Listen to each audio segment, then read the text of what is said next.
This is Jack Fishman behind the camera talking to Allison Dawkins, the principal viola of the San Antonio Symphony, about the Caroling Project. Allison, what is the Caroling Project?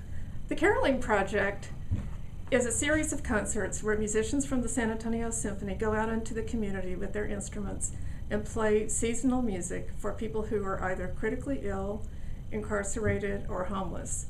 We try to reach people who are truly confined and can't get out to hear music any other way. Now, this is not something that the San Antonio Symphony produces, but the musicians themselves produce. That's right. How did this start? One year, our concertmaster, Greg Mulligan, who had come to us from the Baltimore Symphony, asked me if I wanted to go to a hospital and play with him. He had done this with his colleagues in Baltimore, and we did it. And he left shortly after that, but Mary Ellen Gloria and I had so much fun doing it that we carried on the tradition, and we've been doing it now for 21 years.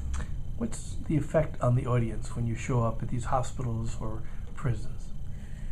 The effect is a reaction of surprise. Especially in the prisons, the inmates are very surprised to see people come walking down the halls carrying instruments. And I think they're a little surprised that some professionals have taken some time out of their day to do something caring for them. And I think it's very helpful because 90% of these prisoners will be released back into society.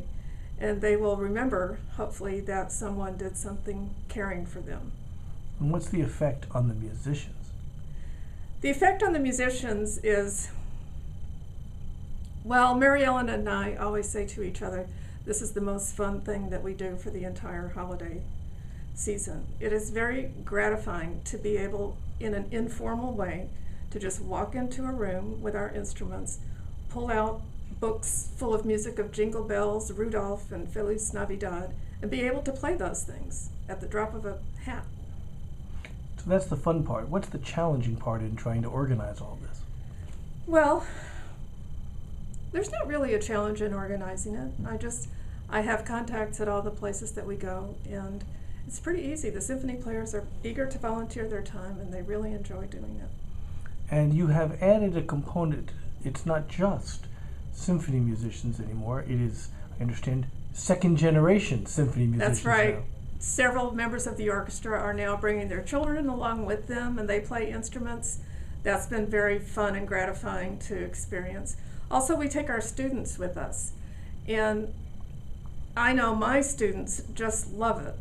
That it's their opportunity to go out with the pros into the community, stand alongside us, and do something that's really meaningful. Last year, when we played at the Juvenile Detention Center, one of my high school students was on his cell phone the minute we stopped playing, making a call to someone saying, "Hey, guess what I just did?"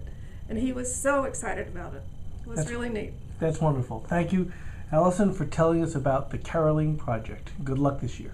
Thank you.